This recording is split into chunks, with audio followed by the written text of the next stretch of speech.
Order. This is the first meeting of 2026 for the Gettysburg Historic Architectural Review Board. My name is Brandon Stone. Tonight is the reorganization meeting for this calendar year, and as such, I am currently sitting as chair, but tonight, I assume, John, you or Karen are going to operate the organizational portion of this?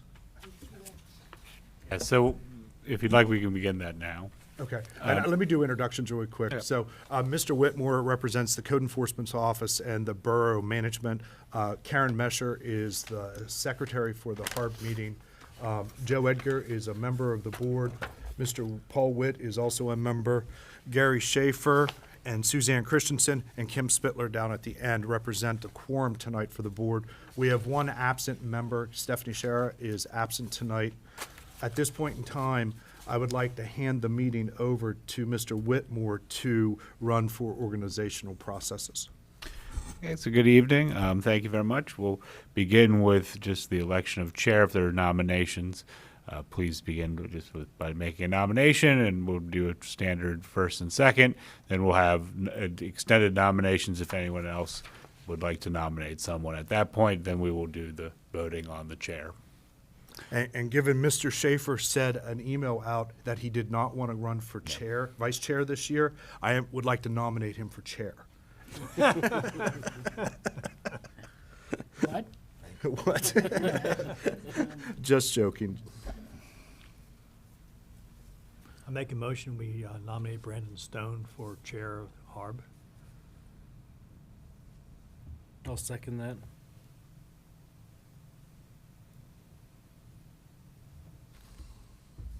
Okay, there's one nomination. Are there any other names to be nominated? Okay, as there are no additional names, we can now either do it by voice vote or we can have raising of the hands, but it'd probably be simpler just to do a voice vote. So all those then to affirmative of the motion. Aye. Okay. You're now chair, sir, so present meeting back to you. Thank you, Mr. Whitmore.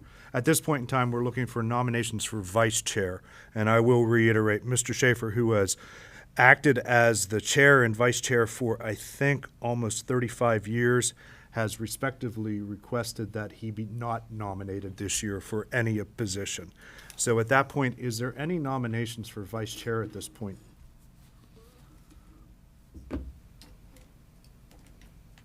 I'll nominate Joe Edgar. I will second that nomination. Joe? Okay. At this point in time, are there, I guess, a any further nomination on the nominations? floor? Yes, is any further nominations? Yeah. At this point in time, are there any other nominations? I would like to see if there's a affirmative vote for Mr. Edgar as vice chair. I don't want anybody to vote for me for anything. Understood. I'm going to unvote. Okay. So at this point in time, there is a nomination for Mr. Edgar as chair. All in favor? I figured that was true. Anybody opposed? No. At this point in time, Mr. Edgar, you have been nominated and I assume are going to accept vice chair for the historic board? Sure. Okay, thank you. So, chair, me, Joe. Okay, now that we have the organizational portion of the meeting over, I'd like to switch to a review of our business agenda as presented tonight. Has everybody had an opportunity to review the agenda as presented, and are any corrections available to the agenda? If not, I'm looking for a motion to approve the agenda as presented. So moved. I move that the motion be approved as presented. Moved by Mr. Schaefer, I'll second that motion. seconded by Mr. Witt. All in favor? Aye. Motion approved. Next on the agenda is a motion to approve the meeting minutes from December 17th, 2025.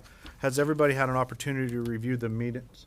Yes. I've provided some of my feedback directly to Ms. Mesher at this time. Are there any other corrections to the minute?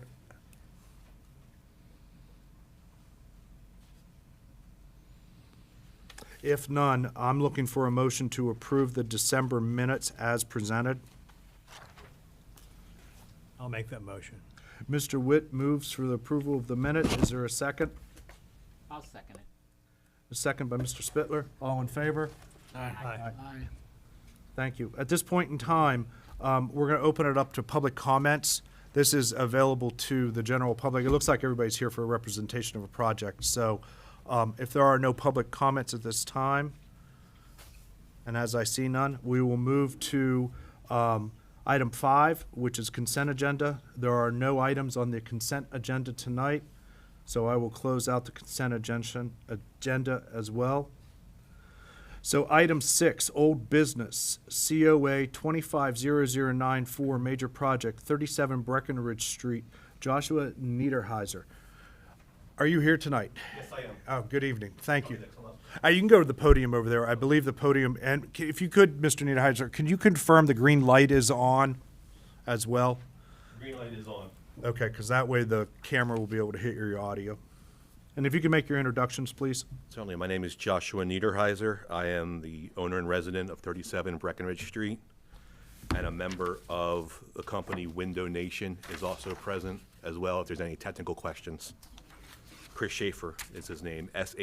What's his first name? Chris, with a C. Perfect. Thank you, Mr. Neiderhiser. At this point in time, Mr. Whitmer, could you provide background for the project? Yes, good evening. Thank you. The project scope is removal and replacement of 3 wooden windows. That's with Window Nation. These are Grandview double hung, no grid, full screen. First shown on the Sanborn Fire Insurance map in 1886 as a 2-story frame dwelling with a story rear frame porch, both with a shingled roof. Permit history, we have a RRUO permitting from 2017 to 2023 to 2022, replacement of wooden steps at the front porch, 2023, replacement of vinyl siding, repair 2 front wood windows, replace remaining wood windows with vinyl windows, replace asphalt shingles on front porch, replace existing tin roof with V-crimp metal roof, and replace existing rear rubber roof with new rubber roof. 2023, internal upgrades including plumbing, HVAC, and then with 2024, shed and new driveway, and then this application. We could provide the staff recommendation at this time if desired. That would be unnecessary. Thank you, Mr. Whitmore.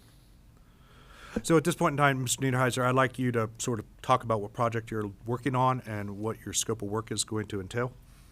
The scope of work is just what it says. There's 3 windows. Not the front, in that picture right there that's posted now, that's the front of the house. Correct. The front of the house will not be addressed. There is a wooden window on the first floor of the front of the house. That is not one of the windows being addressed. That will remain the original wooden window. When I visited the site, it appears that you're going to have 2 windows on the first and second floor on the west side of the house, which would be on the AME church side of your property. Yes, if you're facing the house in the front, it's on the left side because Yep. there are no windows on the right side. Yep. It's on the left side. It's not that first window there. It's the rear window on the first floor and then the only one on the second floor. That's correct. So They're literally right above right above and below each other. The one on the first floor is the kitchen window in the home. The one on the second floor is a bedroom window. I use that bedroom as an office, so it's an office window right And now. then the third window would be on the rear or the north side of the property. Correct. It's the on the rear of the second home floor. on the second floor. That is a bedroom. That's the master bedroom window. And just for my reference, the window that's currently in view right by the chimney in there, that's the kind of window that you're proposing to put in right now? Correct. They will be matched. They'll match as close as possible to the existing windows. Is that? Yeah, and same capping, same everything. Everything will be exactly the same on their same color.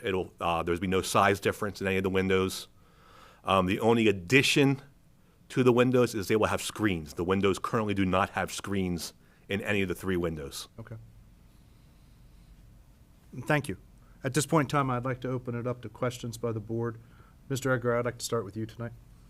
Was there a reason you didn't replace those windows when you did the other ones in the house? I didn't do the other ones in the house. I moved in and bought the house as is. Okay. After a winter in the home, in the winter of 24 into 25, I realized, well, wait, it's 26 now, so last winter, I realized it's a drafty home. It was also uninsulated. That's a separate issue that I'm dealing with. But putting the windows in will obviously make it more economical, as well as warmer in the winter, cooler in the summer. Okay. I don't have any questions. To answer your original question, I have no idea why all the windows weren't done at the same time when the house was redone. I didn't redo it. Mr. Witt? No questions. Mr. Schaefer? I have no questions either. Ms. Christensen? Nope. Mr. Spittler? I have one question, and I think that I'm going to direct this to Winter World representative, actually, if I may.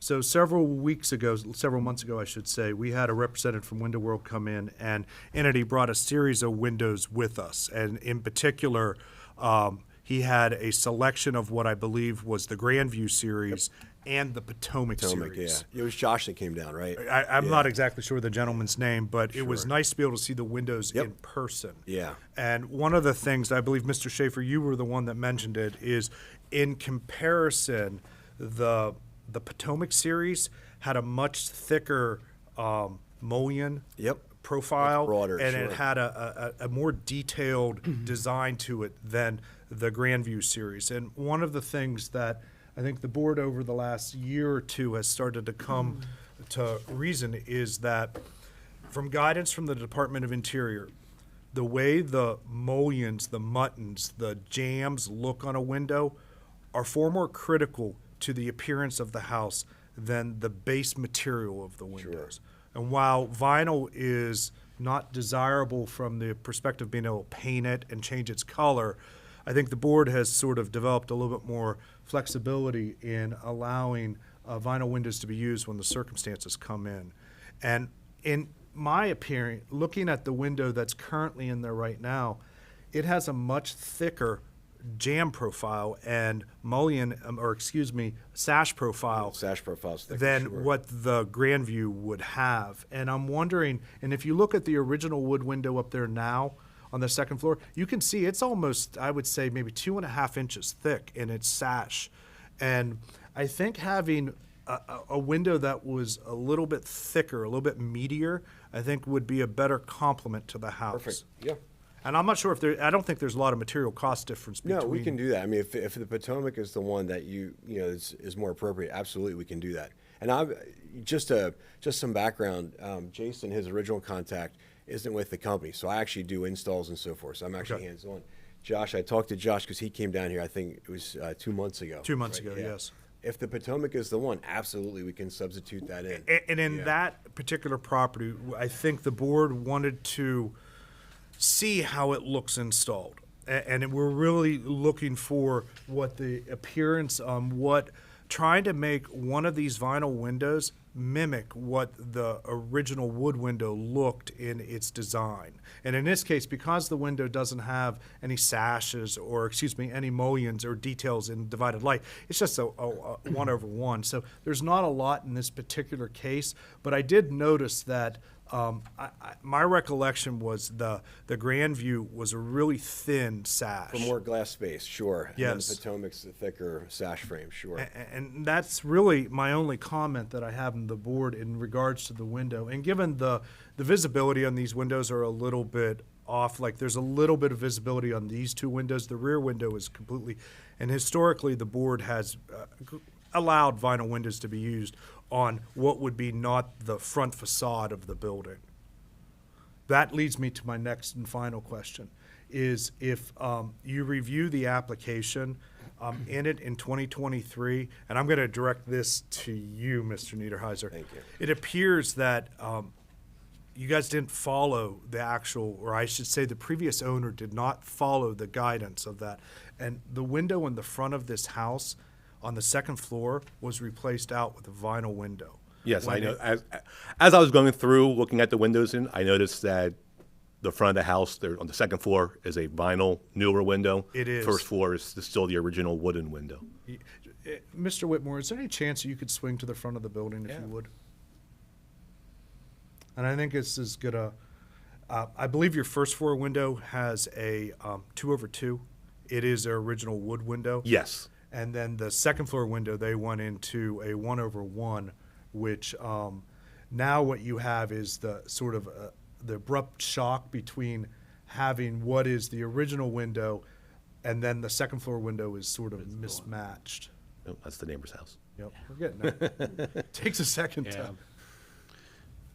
Actually, that does a 1/1 as well. And there's always, you can go up to the second floor. Yep, thank you.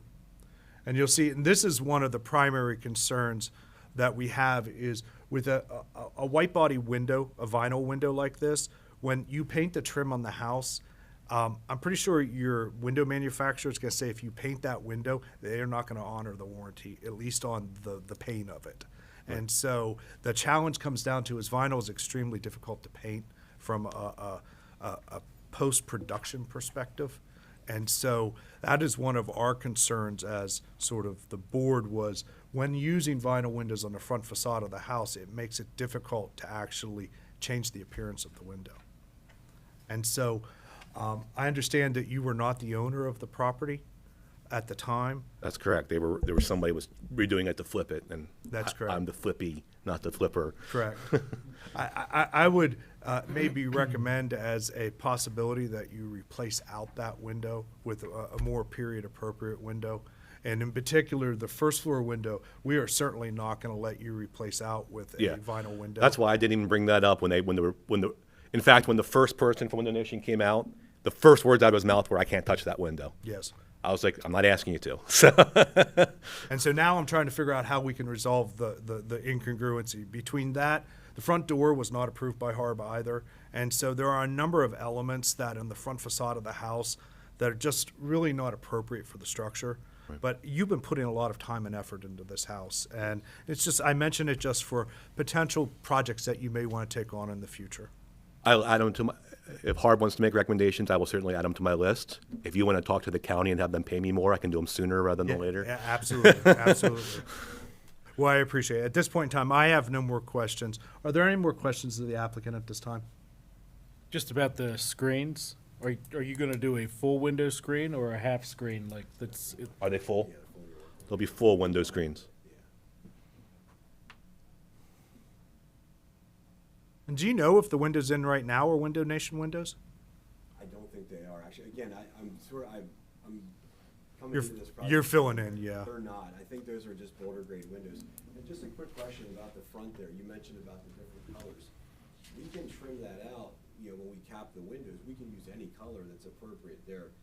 Not actually paint the sash frames, but you see, I don't know if that's yellow. And It is, and one of the things you'll notice, if John, if you can scroll up just a little bit more, It's still a wood. many of the windows in Gettysburg actually have ornamental pediments to them. And so that is all in wood. And unfortunately, when vinyl comes in, the tendency is to just wrap the entire thing in aluminum.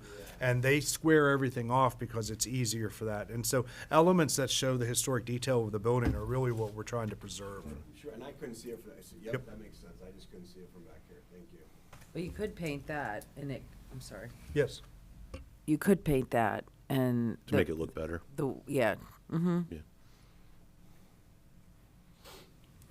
Paint the frame, the window to frame to match the To match That's the window. the challenge is. that would- I know we've looked at seeing what the possibility was using aftermarket paints to paint vinyl windows. When you read the fine print in there, your window manufacturer it literally says, don't do this. And I'm so, saying the trim. But I think she was The saying trim, you can paint the correct. trim Right. so it looks yeah, like you could fresher. paint the trim can white. can refresh the whiteness of correct. the trim to make it at least until that window can be put back into a wood window. It'd make it look much better then. Correct. Well, at this point in time, if there are no questions to the applicant, I would like to read the proposed findings of fact. Hearing no further questions. The structure at 37 Breckenridge Street is located in the boundaries of the Gettysburg Historic District and thus comes under the review right of this board. It is subject to the oversight of Chapter 11 of the Borough of Gettysburg Municipal Code, which governs the preservation of historic and architecturally significant areas within the borough. It is a sensitive building as defined by the Gettysburg Municipal Code, being over 50 years old, and is an example of folk or vernacular architecture with a simple colonial revival porch detailing, typical of Gettysburg working-class residents, adapted to use over time. The building is a contributing structure to the Gettysburg Battlefield Historic District, with an early history in the borough of Gettysburg, first appearing in the year 1886 as a two-story residential structure. And while the building's architecture is modest in detail, it is important in context. And despite later modifications, the building retains its late 19th century form and contributes to the layered architectural character of Breckenridge Street. The proposed work is considered a major project with exterior alterations to a sensitive building, including the replacement of 3 wood windows, 2 on the first and second floor west side, and 1 on the second floor north side, with vinyl double-hung windows. The property is viewable from the public way of Breckenridge Street. The Secretary of Interior Standards and the Gettysburg Design Guide both play a crucial role in our historic preservation process. Please consider the following. Standard 6, preservation of historic materials and features. This project currently emphasizes replacement rather than repair, and in accordance to Standard 6, the condition of the existing windows should be evaluated. If replacement is necessary, the new windows should match the original in size, profile, style, and detail to preserve the building's historic character. At this point, is there a recommendation by this board as to an issuance of certificate of appropriateness to Borough Council for the proposed work? Are there any additional conditions the board would recommend to be added to the application? What is the different window that we were asking them to use? I believe the different window is a Potomac series, and the one on the application, I believe, is the Grandview series. Yes. I'll make a motion using the Potomac window. Okay, Sorry, I'm so, fried. so you're making, so you're gonna make a motion to approve the proposed work as submitted with the condition that they use the Potomac series window. Right, is that all right? Use Okay. the, there is a motion on the floor to approve the request as submitted with that particular condition. Is there a second to that motion? Seconded. Second by Mr. Schaefer. Is there any more debate on this? If not, all in favor? Aye. Any opposed? Motion carries. Thank you, gentlemen. Thank you very much. And now the next Borough Council meeting will be on February 9th. During that meeting, they will approve your certificate of appropriateness, and do not start any work prior to that, just to be clear. I'm sorry, say one more time. So February 9th, Borough Council will approve this recommendation, so do not start any work until that COA has been issued by Mr. Whitmore in the office. Thank you so much, I appreciate it. Okay, have a good evening. Thank you, gentlemen. Motion by Suzanne. Seconded by Schaefer. All in favor. Okay.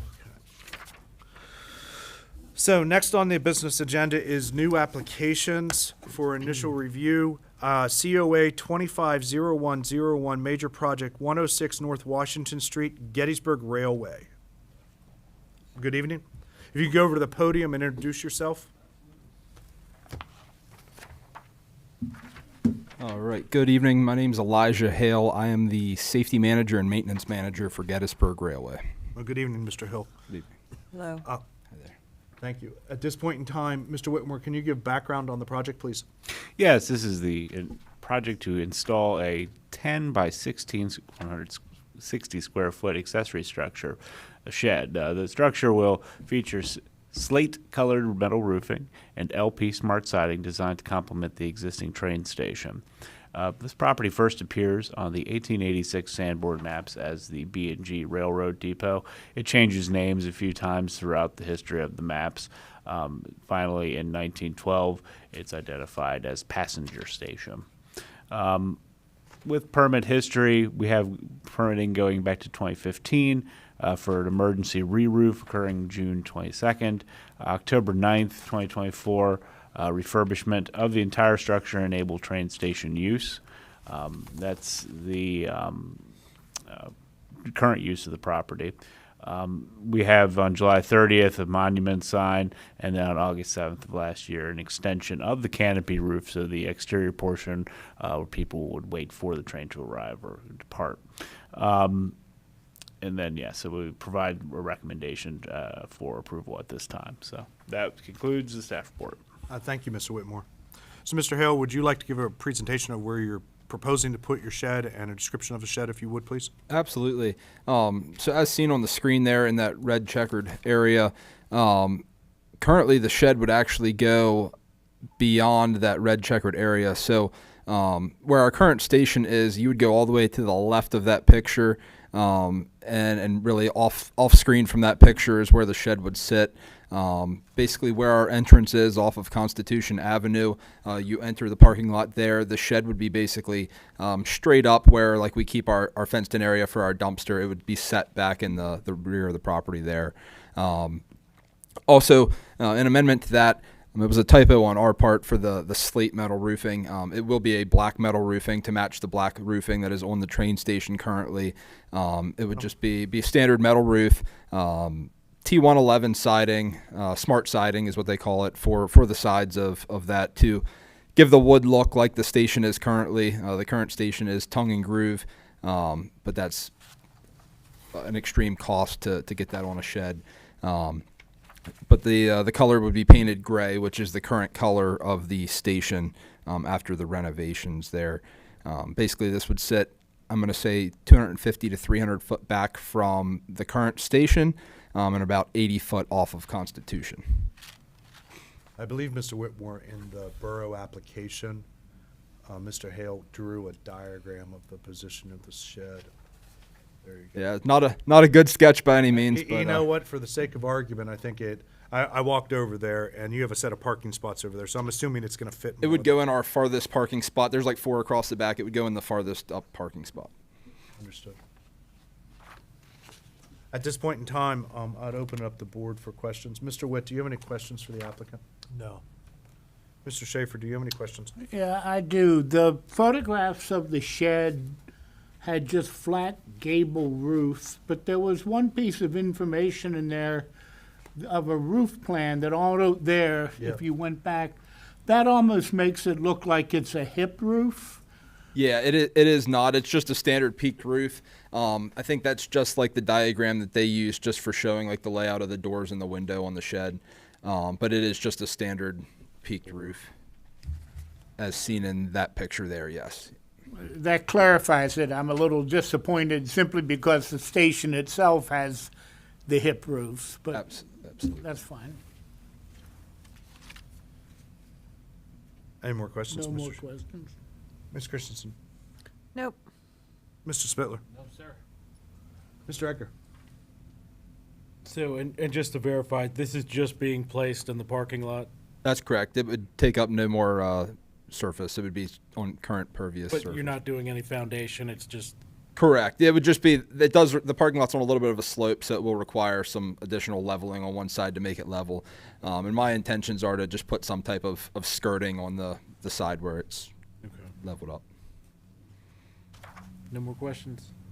Just also to add, primarily use for this shed is just going to be, as you know, the station's very, very small and means for what we need. So this is just kind of going to be where we would utilize for storage of our holiday supplies that we use to fancy up the train for different events, as well as like paper goods for our concession car, just storing products like that on there. All right, the station, the trains, they all have such a strong, it coordinates together, such a very strong color coordination, and you need color strong Yes. with the grays and blacks. The color of the shed Yes. is going to be the same. Yes. Not. Yep. It's going to be the black metal roofing. As far as their options go for the coloring of the shed for like the pre-colored panels for that, it's a light gray versus a dark gray. Our station is a light gray, so that's where we went with that coloring versus the dark gray. However, once it would come and we get into the warmer weather, I could certainly paint that the exact color of the station, but that's not an option through the shed provider to get it brought in with the exact color. I think I'd be inclined to actually make that a condition of its installation. I think the shed should be the same color as the station. Absolutely. And just to confirm, the roofing on it is you said it's going to match what's on the station. On the station right now is a standing seam, which is a pretty expensive roof. I'm pretty sure you don't mean to Correct. say Matching color. The black matching metal color, roof, but your yeah. plan is to And use material. aggro. Metal. It would be black, metal black. roofing, but it is not a seamless metal roofing. It's the It would be the agro-industrial corrugated metal roofing. Yes, sir. Okay. One of the things that the board has been sort of focused on is there are some varieties of metal roofing. I take it the metal roof is being provided to you by the manufacturer, correct? Yes, yep. It's all going to be assembled off-site and brought in through the vendor Pine Creek Structures. Okay. I think I would be more inclined to make sure the shed matches the building's color scheme. Absolutely. And then harp on trying to get it to match its roofing scheme as well. Okay. So at this point, is there any more questions for the applicant? One of the things I would like to stress is because this is a temporary building, they are putting it just on, I assuming it just had skids on it that you're just going to level out. Correct, yes. So it is reversible. You can pull it out whenever you want. Most definitely, it will by no means be a permanent structure. And you know, I can certainly go back to them and see about getting the color exactly what our station is. Right. However, That would be nice if they could paint it in the shop for you. yeah, I don't think that's as feasible. I think what would be is get a close base that it comes with, and then, you know, I could certainly, when it warms up this spring, get that painted to the exact color of the station. Okay, okay. Well, at this point, if there's no more questions for the applicant, I would like to read the proposed findings of fact. The structure at 106 North Washington Street is located within the boundaries of the Gettysburg Historic District and thus comes under the review right of this board. It is subject to the oversight of Chapter 11 of the Borough of Gettysburg Municipal Code, which governs the preservation of historic and architecturally significant areas within the borough. It is a sensitive building as defined by the Borough of Gettysburg's Municipal Code, being over 50 years old, and exhibits characteristics of Victorian-era railroad architecture with influences of stick and folk Victorian styles. The site also is a contributing structure to the Gettysburg Battlefield Historic District with a well-documented history within the Borough of Gettysburg, opening to the public on April 21st, 1884. And the structure continues to demonstrate its character-defining features to this day, including a low-pitched hipped roof with wide overhang eaves, deep platform canopies, and central two-story operator's bay, and maintains its integrity of location, design, material, workmanship, feeling, and association, and is truly a contributing historic resource within the district. The proposed work is considered a major project with an exterior alteration to a sensitive building or site, including the installation of a 10-foot by 16-foot accessory structure or barn. The property is viewable from the public way of North Washington Street and Constitution Avenue. The Secretary of Interior Standards and Gettysburg Design Guide both play a crucial role in our historic preservation process. Please consider the following. Standard 9, new additions and related new constructions. An accessory structure is differentiated as contemporary but compatible by massing, scale, color, and materials. It is reversible and will not destroy the existing historic structure. At this point in time, is there a recommendation by this board as to an issuance of the Certificate of Appropriateness for Borough Council? Are there any additional conditions this board would recommend be added to the application? I would like to move that based on our review of the material provided, the Gettysburg Historic Architecture Review Board advises the Borough Council to issue a certificate of appropriateness for this project as submitted. With any conditions? No. I would like to add the condition that the building color should match the primary building color. Absolutely. And that's very feasible. I could certainly have that done probably by sometime in June, I would imagine, if you wanted to throw that in there. Just once it warms up enough that I can get that Building painted. color should. That's acceptable to me as the person making the motion. Thank you, Mr. Schaefer. I'll second it. Motion made by Mr. Schaefer with the condition added, seconded by Ms. Christensen. All in favor? Aye. Aye. Any opposed?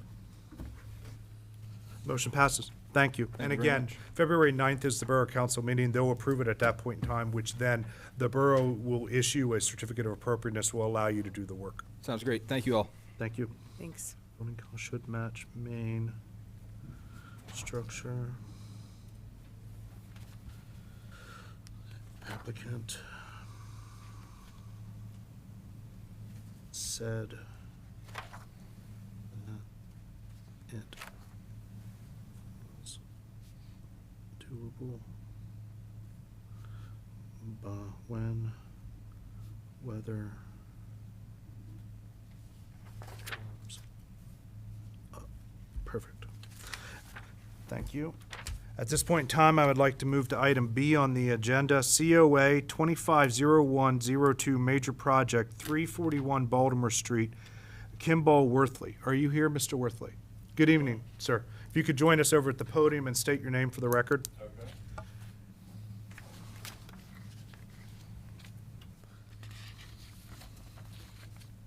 My name is Kimball Worthley. I am the property manager for 341 Baltimore Street. Thank you. Mr. Whitmore, can you give background on the property, please?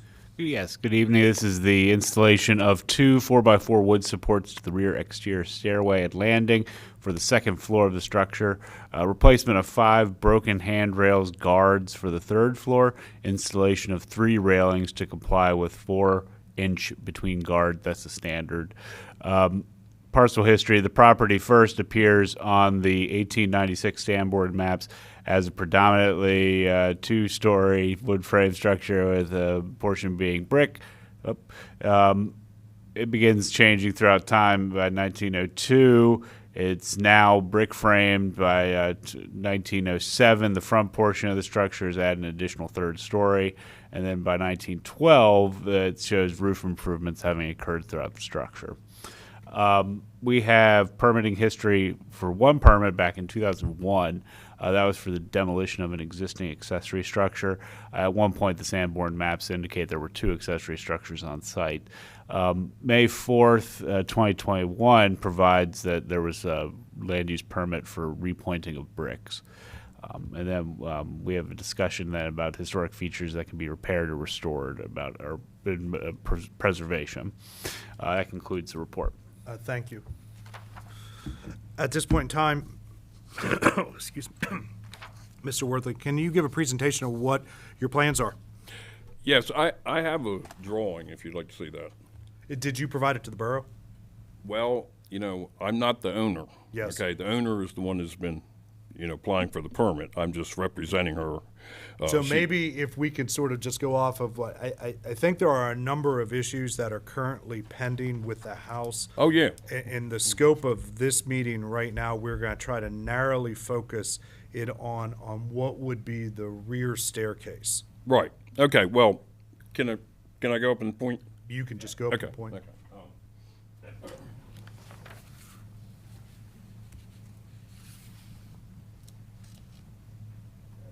It's across from the far side. It is. The part that we were talking about, this was more than the 4-inch gap allowed by code.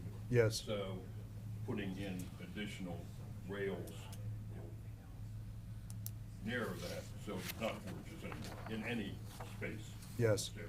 So that's the one part of it.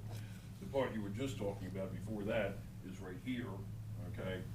This is a, Oh, that's where the posts are, down there. yes, right here. Oh, I thought the posts were up No, there no, where they're no, detached from no. the, No, okay. no. Now, these are the railings, the yellow. Yeah, but the posts up at the upper landing look like they are being held on by sort of a prayer. I don't know exactly where. So the upper landing on the 3rd floor, there's a set of posts that come down, are easily visible from the sidewalk. And You're talking about here? those guys right there, yes. Okay, so you're talking about on the, what would Talking be about on here. the first This- floor, right? okay, This, let me refer to my drawing here. Okay, This is a 4 by 8 deck, okay? This is the stairway coming from the Yes. ground, all right? So this is the 2nd floor apartment here. That's his deck, okay? And that's what we're dealing with.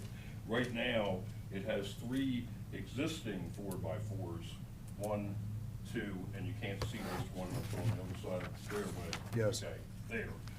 What we are proposing is to put 1 here and 1 in this corner, the back Okay. corner there, in order to stay, I think it's pretty stable, but to stabilize it. and so are they gonna be into footings and attached into the Well, ground? that's something, I would like you to tell me, because I'm from Maryland. Yes. I have 30 years of experience as a carpenter, but I know what the code is there, I don't know what the code is here. You have the option of either putting it on a concrete block. Right. Or putting it in the ground. Generally, it's, I think, 34 inches. And something like that. you're aware that this is considered a commercial property in the borough because it has 3 rental units in it, so it does not follow the residential code. Is that correct? Okay, well, actually, that's not true. It has 4 apartments in it. Okay, One of them was a commercial space for a ghost tour. yes. When the owner bought the property, she changed that into an apartment, so it actually is totally residential. There's no business going on. Okay, I think you missed the point on that, Mr. Worthing. Okay, well, I'm But- sorry, tell me the point then. Now, I think to sort of, how about we go back over the podium Okay. and I want to actually, and I'm going to deviate tonight, and normally we follow in the order of applicants, but I think tonight we are going to go to Mr. Spittler. Kim represents PMCA. He is our building inspector for the borough of Gettysburg. And so ultimately, the way this process works is the applicant submits a request into the borough of Gettysburg for a certificate of appropriateness. When the borough deems a project falls under the particular code or building code requirements, it then forwards the applicant, when approved, to Mr. Spittler's organization, which then does the building code enforcement for the structure. And in consultation with Mr. Spittler earlier this week, we want to talk a little bit about sort of the structural safety of the structure itself. And so if, Kim, do you want to take it from here? Yeah, when I drove by it the other day, I could see there's a lot of dry rot on the upper platforms too and the post. It looks like it's actually fallen apart, so I would deem this as an unsafe structure. What Mr. Stone was stating is because it has more than 2 units, it falls into a commercial project or a commercial property. So you're gonna have to have an architect or an engineer design the repairs or however you're gonna replace this. And at this point, right now, it is an unsafe structure. Which then opens it up to the next question, which I take this back to Mr. Whitmore. We are of the opinion, and this is your building inspector saying that this staircase, which is the secondary egress for a commercial rental unit, is unsafe. So I have to provide that back to the borough, because I understand the borough may already be under enforcement actions with this property. And so, We'll be having a conversation, Mr. Spittler and I, most likely tomorrow or in the very near future for enforcement. so the one question I have, are there people living in this building? Yes, And is there another, can they get out another way? yeah. All Every 4 of every them? apartment has a front entrance and a back entrance. Right, We're talking about the back of the structure at this point. right. Right. And you're not really, I'm sorry to interrupt, Yep, Brandon. no, it's fine. You can't really make any decisions. You're here representing the owner, so the owner. Well, I can make decisions, but they're Okay. based on what she wants to do and, of course, complying with the code. Right. You know what I'm saying? So Right. it goes downhill there. Right, And that's what, my realization was that looking at the structure and sort of, my suspicion is you're gonna have to remove the entire structure. It is going to have to be engineered. It is then gonna have to be rebuilt to current code. And your owner, she is going to have to sort of decide what she wants to do at this point in time. One of the challenges, and this is my concern, Mr. Whitmore, is there is a code enforcement action against this property currently. And a decision on this scale, which means that this egress staircase is no longer a safe structure, is gonna have to be addressed. And so, at this point in time, I do not believe the plans submitted adequately capture the details of the work required. And it is my opinion, we should table this request until the applicant can determine their course of action. Does that make sense to the board? yeah.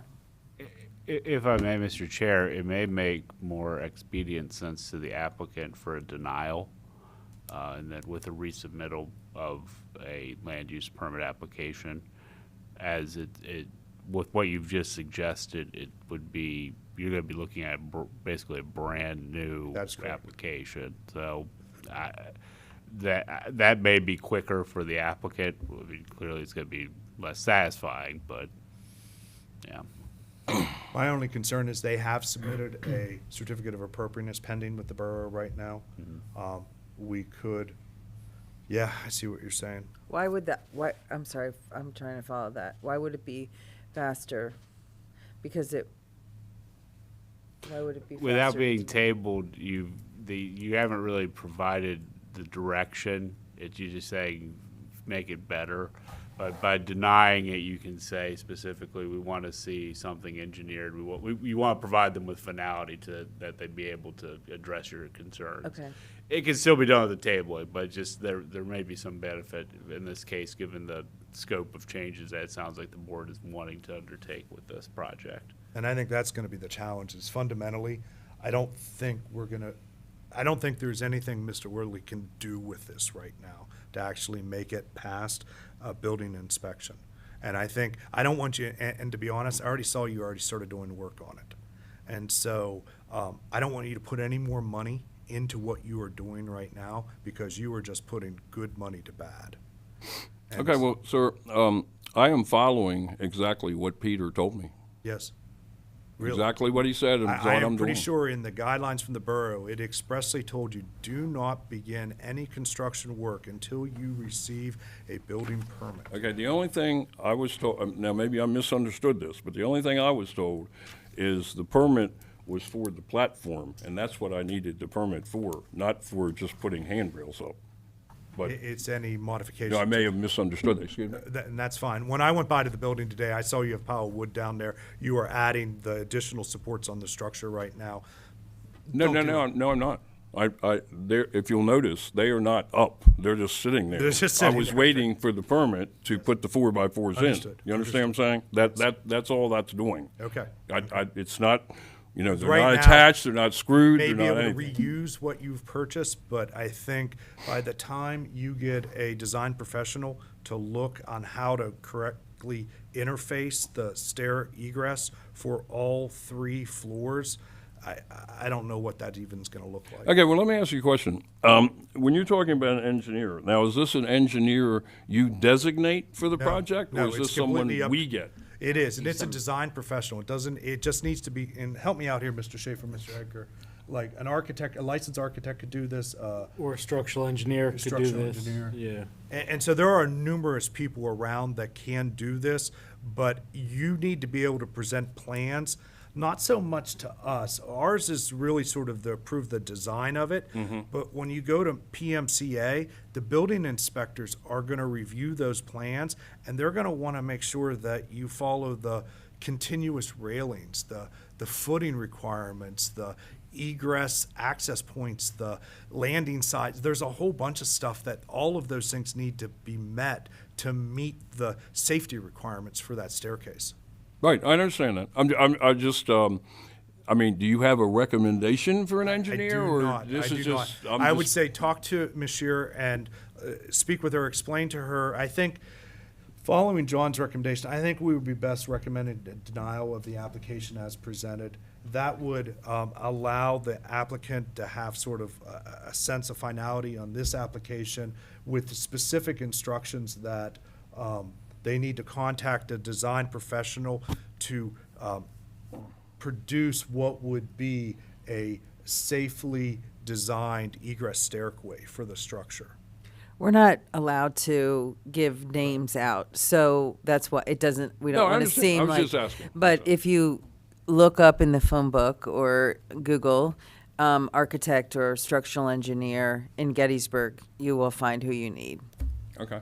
And somebody who will know what it's like to do these projects here in the That's borough. no problem. Yep. This will be fixed. Yeah. Believe me, this will be Okay. fixed. Oh, absolutely. I mean, it's a My concern right 165-year-old building. now Yeah. is that you're very close to getting a red placard that's going to condemn the building.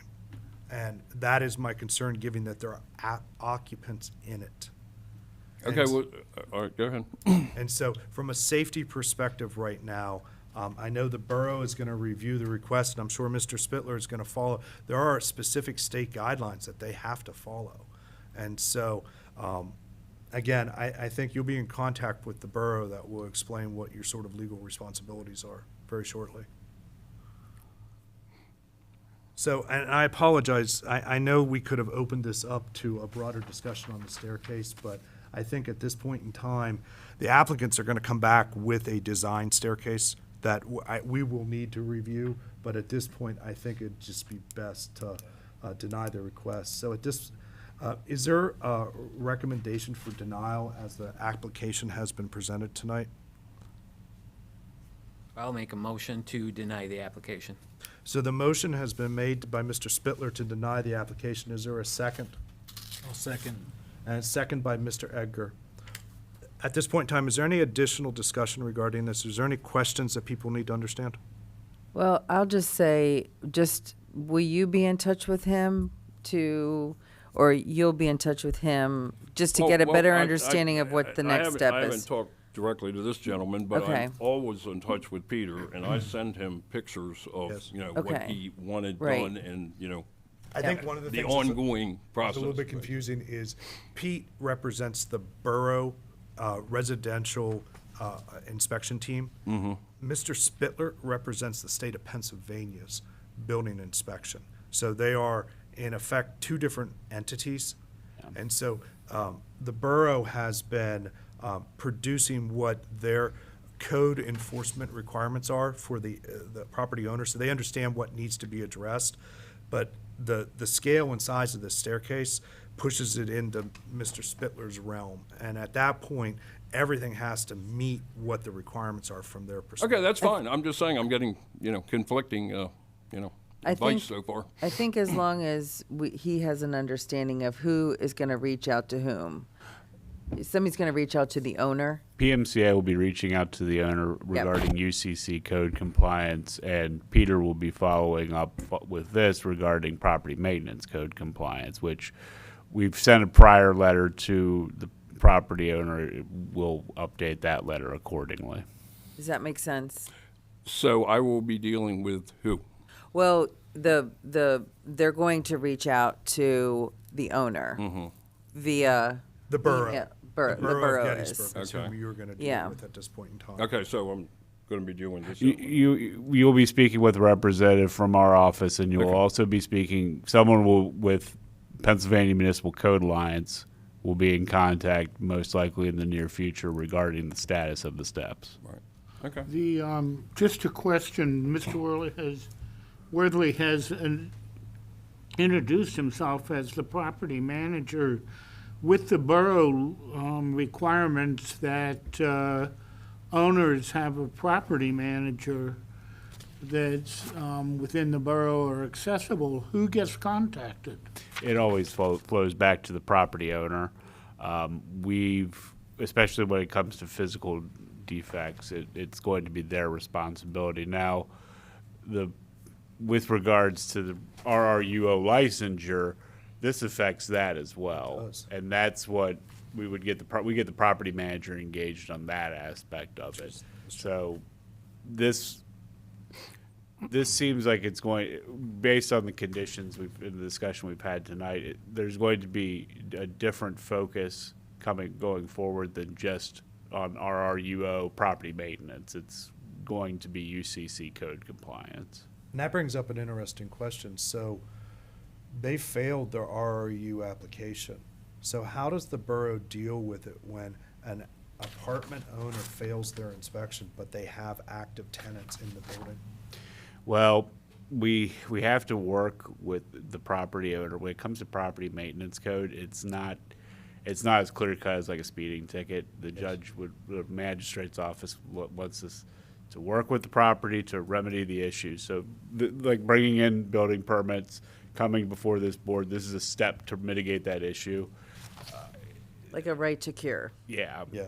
But a right in time to cure. UCC is more restrictive. in And so that the regard. challenge that we're going to get into is a chicken and an egg.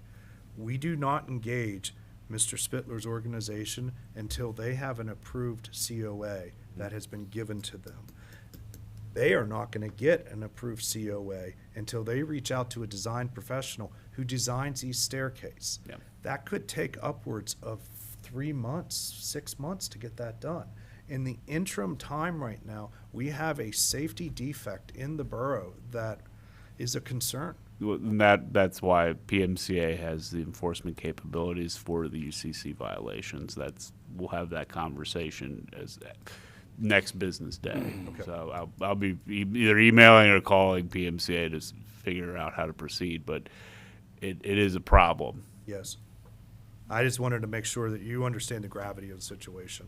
that- Oh, I understand it. Okay, okay. At this point in time, if there are no more questions for the applicant or any more, there is a motion on the floor that's been seconded. All in favor? She's got it. You need to provide a reason for denial. You just said denied the application. Is there a reason from our board for I think denying? the best way to describe it was, is the current structure as submitted does not meet code compliancy and is to be considered unsafe. Yes.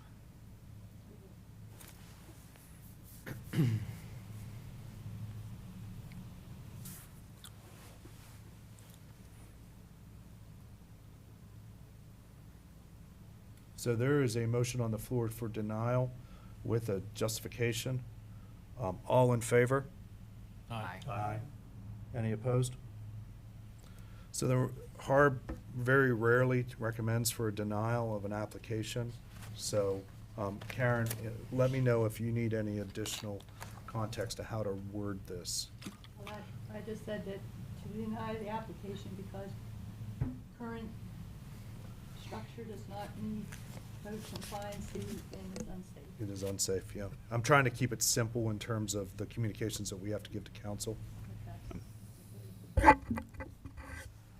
I appreciate your time tonight, Mr. Worthy. We'll be in contact with you, and we will work with you to try to get this remedied. Okay, well, one other thing. I would like to be in this every step of the way. Absolutely. Okay, and I would also like on the record that Deborah Shearer, who is the owner, has had a stroke, okay?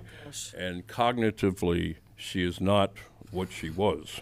Okay. So I think that needs to be taken into consideration. This is a tremendous amount of stress on her. It is. Okay. She had a stroke a year ago, and about 2 months ago, she had another stroke. So that's why I'm trying to put it all on. I mean, I know she has to do the application and all that, but I'm just saying Sure. I'd like everything to be falling on me because absolutely. I'm the one who's going to be putting Well, and it I think the into borough motion. has your contact information as Yeah, well. yeah, my phone number and you know. And Email just is to the be same. clear, the other items that are on the code enforcement list, Mm-hmm. those items can be addressed. Yeah, I'm addressing them right now. You know what I That's mean? what I'm So saying. it's That's, just that's this why I wish staircase is That's why I just- wish Peter was here, because every time I finish, well, I have a handyman. Yes. Who has more experience than I do. Yep. And he's licensed, of course, and everything. Oh, sure. We've been, doing it item by item. Every time I finish an item, I send a picture and an explanation to Peter. Yes. He knows this. He just sent me a message today with something. So, absolutely. I'm staying with it every step of the way there. Well, but we like I will said, be- I would like everything to, come to me. Everything that you deal with Deborah's, I would like to know about, because I'm the one who has to, keep the whole thing going. Understood, understood. I Well, I think to- appreciate your time tonight. Well, All right. should she designate him as her official representative? Well, I think he's the building manager as defined for the borough. Yeah, I mean, she would have to give him power of attorney to be able to execute decisions regarding the actual property. So that's something the board should keep in mind. This is a apartment building, so it is a IBC building code review. It is going to be more stringent regardless of ownership. I think to facilitate it as quickly as possible, you could, as her representative, start calling architects or structural engineers. Oh, definitely. Definitely. know. You know what I mean? I Yeah. keep her, Yeah. in the mix the whole time. I'm just saying that, because of the situation, I mean, I've had 5 major operations in the last 3 years. So I'm not exactly in that good shape myself. hopefully you're not That climbing is up those why I'm ladders. not doing it myself, because I could do it myself, but physically I can't. Yeah, You know what I mean? I have 2 artificial knees. I have an artificial shoulder. I had colon cancer. I just had a hernia operation. I'm headed towards the grave, I guess. But anyway, that's neither here nor there. I'm just explaining why, although I have a tremendous amount of experience in renovation and home improvement, why I'm not doing. I'm doing simple things like putting on switch plates, Well, and but just nothing. coordinate the project right now is what needs to be done. Excuse me. Coordinating the project. Oh yeah, Because no, at this I'm point, definitely doing that. Like I said, I have a guy full time on it Okay. all the time, and I tell him what I want to do first. We've been trying to address the exterior first, Yes. Okay? And then we're moving inside and going floor by floor. Okay. Well, I appreciate your Thank time, you Mr. very Whitler. much. All right, well, thanks for your advice, I appreciate it. And you know, like I said, anytime you want to reach out to me, you have my information. I appreciate it. Okay? Thank you. All right, thank you. At this point, we're moving on to the last item on the agenda tonight, COA 26001, Major Project 31 Buford Avenue, Snyder Design. I believe at this point in time, Mr. Edgar is representing this project and will recuse himself. I don't think I have a card on me. Thank you. Where can I get it? Online or something? Yeah, it's just pmca.com. PMCA.com. Yep. Okay, thank you. Thank you. We'll reach out to you in the next day or so. All right, thank you. Good evening, Mr. Edgar. Good evening. At this point in time, John, would you be able to give us a background on the project request? Installation of two white Provia Endure 32 by 32 inch windows without grids into the existing rear CMU block facade. This parcel was first scoped on the 1907 Sanborn maps as part of a larger parcel with multiple structures on site. It's also included on the 1912 maps, but there is this structure itself is not on the map. Yeah. Permit history, we have 2021 land use permit. This was for the installation of 3 signs. We have another land use permit last year for installation of signage. This is it's an office building at the Triangle area on Buford, formerly Crystal Skulls and such. But now this, I believe, this is a pretty good representation of the rear block wall. It is. Thank you, Mr. Whitmore. At this point in time, Mr. Edgar, would you like to give a presentation on what you're asking for? So we're asking to install two 32 by 32 Provia Endure awning windows in the rear CMU wall. And I think there is a actual picture that was submitted of where we'd like to place it. In the center of the building, it actually, I think if you go back, John. Yeah, you need to go up, John. Oh, yeah. One more. That. And now rotate that Yeah. page. So this space inside the center of the building is just an interior room, gets no light. We're just trying to add a little bit of light into that space. So we are asking for permission to put 2 awning windows there. We don't have a lot of room with the alley and the property ending so close. This building has more issues than we thought going in, so we're going to try and do little projects as we can. This is the last property for the HARB. It stops at the alley and then continues at the next property up at the service station. Yeah, So actually directly behind this is not in the HARB district. it is not. So, but yeah, we're asking to install 2 windows into the back facade of the building. Okay. Okay, thank you. At this point in time, I'd like to open it up to questions. Mr. Schaefer, do you have any questions for the applicant? I do not. Ms. Christensen? Why are they so small? We're trying to keep them high, Okay. but If you're gonna take all that effort to put in windows, they look like the teeniest windows ever. we're trying to get the block dimensions 32 by 32 because it's all. Oh, gotcha. But we're also trying to not have them broken by trash trucks as they Oh, yeah. drive by and smack mirrors off the building. Yeah. So, as you can see, the floor line is in line. If you go look at Yep, the I right, see it. Mhm. yeah. Yeah. So, the top of the window is about 8 feet off the floor line inside. Mm, So, we're just trying to keep it high enough so they aren't broken. that makes sense. What is that now? What is it? What's going in there? It's just the An office. architectural office. Oh, that's right. It's his office. That's right. I'm sorry. I was Joe's like- trying to get windows in his, a light in his office. Oh, that's right. Okay, sorry. Mr. Spittler, do you No have any other questions? questions. I have none. Mr. Witt, do you have any questions? Not for me. I don't have any questions either. At this point in time, if there are no more questions, I'd like to read the proposed findings of fact. The structure at 31 Buford Avenue is located within the boundaries of the Gettysburg Historic District and thus comes under the review right of this board. It is subject to the oversight of Chapter 11 of the Borough of Gettysburg Municipal Code, which governs the preservation of historic and architecturally significant areas in the borough. This is a sensitive building as defined by the Borough of Gettysburg Municipal Code, being over 50 years old, and is an example of late 20th century commercial vernacular architecture. The building is a contributing structure within the Gettysburg Historic District, constructed after 1924 as a single-story brick block structure. The building retains its original brick facade, asymmetrical massing, intersecting gable roofs, and distinct entries, all of which reflect the late 20th century commercial architecture.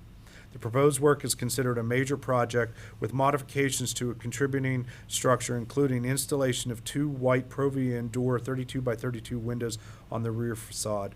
The property is viewable from the public ways at Buford Avenue and Racehorse Alley. The Secretary of Interior Standards and the Gettysburg Design Guide both play a crucial role in the historic preservation process. Please consider the following. Standard 9, compatibility, which allows for new additions that are differentiated from but yet compatible and complementary. This alteration is limited, compatible, and does not diminish the integrity of the contributing resource. At this point in time, is there a recommendation by this board as to an issuance of certificate of appropriateness for Borough Council for the proposed work? Are there any additional conditions this board would recommend to be added?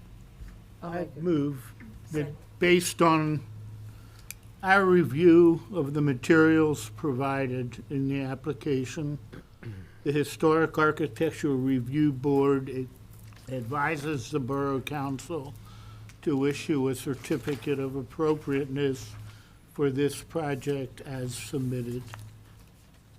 And there are no conditions, correct? No. There are no conditions? No. No conditions. Is there a second to that motion? I'll second it. A seconded, Ms. Christensen? All in, is there any discussion, additional discussion? No discussion? All in favor? Aye. Any opposed? Motion carries. Thank you, Mr. Edgar. Please resume your role. That would be a great mural wall. Crazy sun, crazy eyes. Yeah. Just, Look at this. I think it would be beautiful. I'm looking to see what a bunch A of lot of people architects. drive down that alley. Oh, and it's gonna be reconditioned soon enough and turn into the pedestrian corridor? Oh, yeah? Mm-hmm. Hey, you didn't know that? No. And that's part of the Adams County Healthy Bike Path. And so that's gonna be turned into the Racehorse Alley corridor that then connects over to the bike lane that's by the Gettysburg Station. Okay. Yeah. I think Chad, and what's that? But they didn't include the mural of the 2 Mustangs racing They, that they want to do on the back of that Yeah. building, right? that would be pretty cool. Yeah.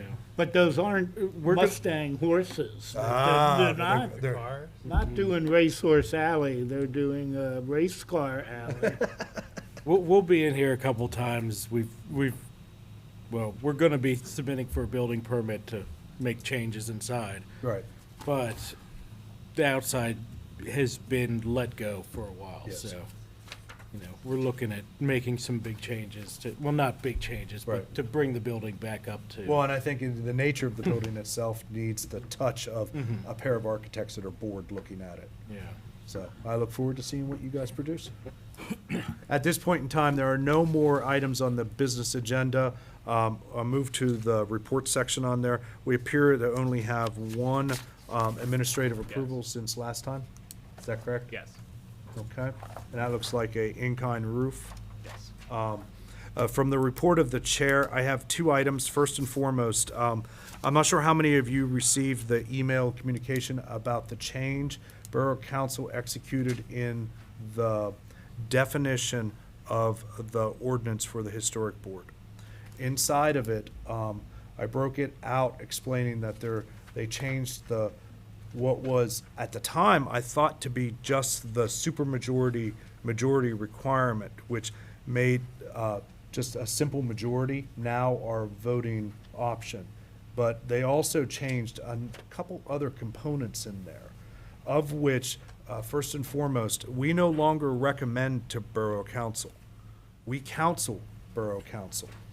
And that tone, that change in word, I think we need to have a meeting with the borough solicitor to make sure that if anything changes in our responsibility.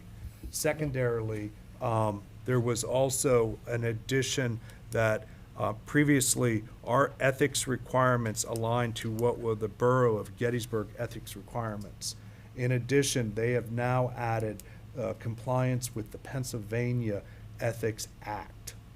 That act is far larger and far more comprehensive than the current act that we are under in force of.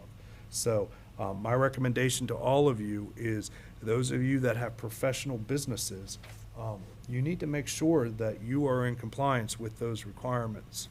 And so that change really hasn't been communicated to us and the impact of it. So I'm looking to arrange with John a time to meet with Solicitor Eastman to make sure that we're just adhering to the intent of the changes to that ordinance. And that change occurred in December last month. And so it wasn't widely communicated, it just was sort of implemented. Well, I think I was, in the two motions I made, I used the word advises. Yep. That the Gettysburg Historic Architectural Review Board advises the Borough Council to issue, which is avoiding the recommends. It's counseling. We've reviewed the information. Correct. And we're advising them. I think in the future we can think about it. I'd like to especially get advice, but for the one on 341 Baltimore Street, I was trying to figure out a motion, but I think it could make it, instead of recommending Borough Council deny, that We advise we them. would advise Borough Council not to issue a certificate of appropriateness for this project based on the fact that it was missing key components required by law. And so we're advising them, and, you know, they're taking the action. And that allows us to avoid that whole kind of issue we have with, we don't like to recommend denial, but we can say, don't issue the certificate of appropriateness at this time because we're missing key information that's required before the project can be approved. I think that is a very good point. So it's an advisory role that we're in. I will actually make sure, I realized as soon as you said that, I am still saying all of my comments and stuff are written the old way.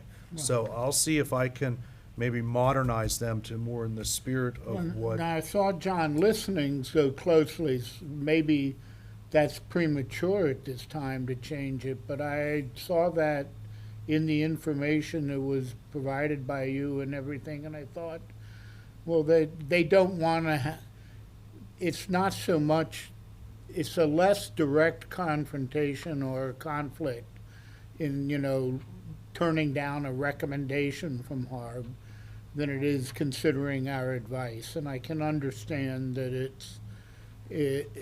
is less, there's less conflict in a sense there. I think that is a very good observation, Gary. I'd also like to say, the packet that came out, you know, when the adjustments and everything, I really appreciate it, and I think I'm speaking for two other architects who speak to me, that all the information that was provided on the projects was put in, even though that ends up as a 72-page document for just these three projects and everything, that it really was appreciated that all the information that was developed was there and easily accessed. I didn't print it, but I was able to go through the whole thing on my regular desktop computer. Well, and I see it think all. what was nice is you're hosting that on the Borough website, which means when we click on the link, we're not downloading, it's not coming through email, we're getting it from the Borough, which makes it a far easier document to maneuver. So yes, I would agree with that, John, thank you. Well, I really appreciated that.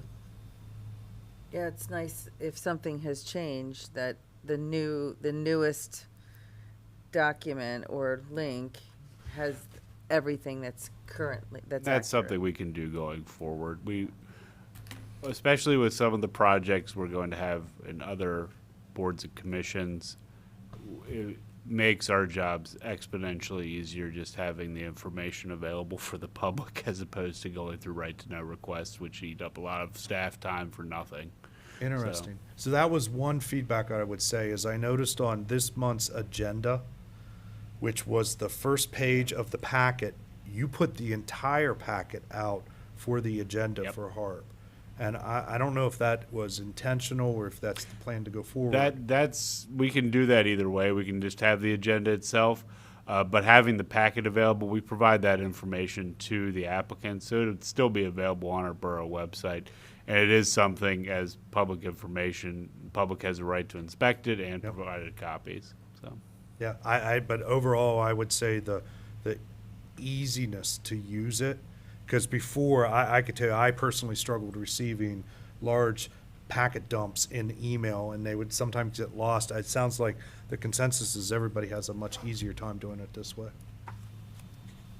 And that brings me up to the last thing I wanted to bring up, which is underneath your thing is the 2026 ethic requirements. This is, we have to fill that out every year. Please do this as soon as you can. And with that, that is the only things that I have for the report of chair. Report of staff? Yeah, we gotta have 2026 awards in May of this year. And then 2025 annual report through CLG, that's anticipated to be completed in February. Okay. We are hopeful for Deborah to be back February 1st, and we'll see if she's able to attend the first February meeting, but she'll be back in the swing of things in the near future. Okay. And just for my reference, the 2025 annual report, that is a combination of everything that HARB had done in the past year? Yes, it's a requirement for our CLG participation, certified local government, being able to provide that HARB members have received correct training numbers as required by legislation, and it's a general practice. Every board usually you have to say, this is what we looked at last year, this is what we did. So, and then all of that is then compiled into a report that I provide to council as just the entire overview for planning commission, zoning hearing board, or historic architectural review board. And we don't include shade tree, but that would probably be in the future or something additionally we provide in an overall annual report so that they have they being council has an understanding of the operations of the board. Okay. Well, that's great. What, Karen, under the Goldsmith roofing, that's actually owned by somebody else. I didn't know if that should be changed on the agenda. Well, this is an administrative approval. It's already been approved. Well, I'm just saying that's, Goldsmith is the Yeah. applicant, they're not the owner. They're I know. just- Yeah, well, everyone else is the owner, so I just didn't know if that needed to be sometimes it changed. depends on how the application comes through. Right. Gotcha. They Okay. applied. That was just me. I wanted to make sure we tack on with the Okay. application itself. It was more geared towards the roofing company. Yeah. I do have a question. In the past couple meetings, we've talked about projects that didn't adhere to the HARB guidelines. Yes. You know, a shed that was painted different colors or used different materials, windows that were put in. Are they still moving forward? Like, Yes, do they there need is to be addressed at all? There are enforcement activities occurring with those properties that were addressed. Specifically, what we've done with Peter, we have certain things he can look at from a public right of way to do inventory, and we proceed from there as necessary. I'll be having a conversation with PMCA tomorrow about, I guess, the item that came up tonight, but there are a few other things we'll probably include with that call. We've had a light snowfall this year, and that's probably gonna change, so that also, our enforcement might be bogged down for the next 2 weeks, but we still go around, when we see issues. We've had a lot of issues as it relates actually to activities occurring in the public right-of-way. That's really taken a lot of the department's focus in the past 2 months. Okay. When the line was up on the screen that indicated they had 7 days to address the issue, and that was highlighted in yellow. Yes. I think I'm accurate in thinking I have some concern that I think in some of the code reviews or the reviews of properties, rental properties, there may be things that are written that sound almost like a directive. Particularly, there's at least 4 handrails on front steps in prominent locations in the district that are brand new but really inappropriate. And I think they're directed to provide a railing on the steps, but the railings that are being put on are basically deck rails, and they're not what we would ever approve for a front location on a historic building. And that's. So I do think that becomes an issue to address or try to address, because the owners get a directive and they do it. But also it says, highlighted in here, obtain a permit prior to installing, repairing, and securing all required guards and handrails. Correct. So while it does say, take care of this in 7 days, at the end, highlighted is also get a permit. Yeah. Okay. So, I think the applicant actually did meet the requirement for 7 days, because I think if you look at the date of the COA, it came in on December 1st. And so they responded quickly with what they thought was the appropriate response. I just don't think the applicant understands the significant disrepair of the property. Which is bringing up my concern is I think, honestly, I was at one point while I was doing my research on this, ready to recommend council issue a daily fine to the property owner. And I am still reserving that recommendation for council, but I think there is a possibility this project is going to linger for months and months. PMCA has enforcement procedures that are more stringent than a fine. Yes. So, The only concern I have is PMCA, you can't go into a building unless there is an open building permit. Right. And so right now, this project does not have a building permit. They are sitting in the twilight between the two. And so at one point, I was actually thinking of approving the request just to put it on your lap. Yeah, But but even though they have an open permit for something outside, I don't think we legally can enter the structure. correct. So it would have to be something inside that they pulled a permit for that would gain us access. but at the same time, he admitted today that they did an illegal change of occupancy. Right, that's true. And some of the things that we've had, I deal with projects in the borough with EDUs, with water and sewer per Right. unit. And, and buildings aren't brought up to code when they do these change of occupancy. So So, we could, we could go that route if we need to. My concern is, and again, this is HARB's focus, right? The building is an exemplar example of a Second Empire structure in the borough. It is in an extremely prominent spot on our main tourist district, and its disrepair, almost every part of that building has something wrong with it. And yet, it still has its original arch windows. We have this debate about, we see all these archways in town, and everybody has these square windows. This is one of those windows that actually shows that it still has its original arched windows on all 3 levels, including up in the attic. And so its trim, its details, everything is intact as it was 150 years ago. And so I think we have a responsibility as a body to really act as the voice for this building.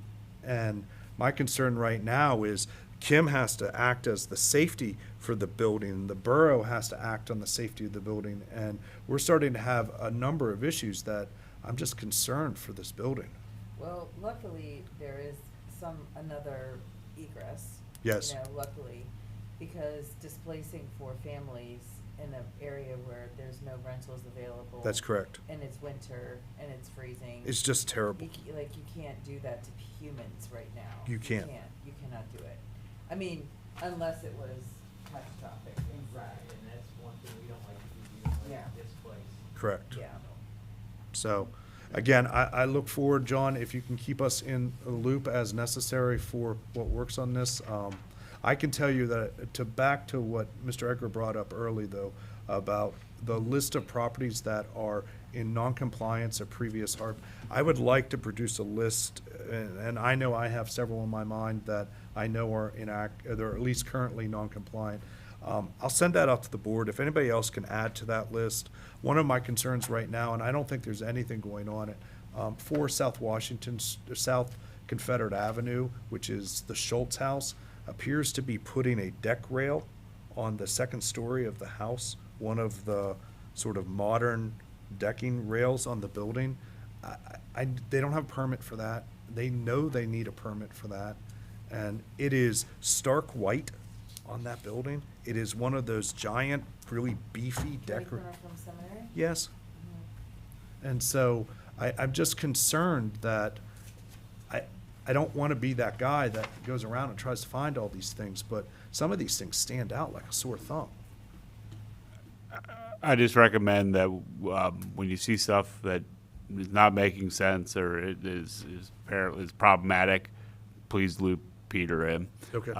We could have discussions about specific properties, but as we start talking about enforcement and things like that, it would probably behoove us to go into an executive session to discuss the specifics. Okay, I appreciate that. And you said previously, we do have that option if it comes to that. Yes. Okay. Okay, well, I appreciate everybody's tonight and Happy New Year. I don't have anything else on the agenda for tonight. Is there any other comments anybody would like to add? I believe everybody here is representing the media. At this point, there's no public additional comments. If there's nothing else, I'd like a motion to adjourn the meeting. So moved. Moved by Mr. Witt, second? Suzanne. Thank you.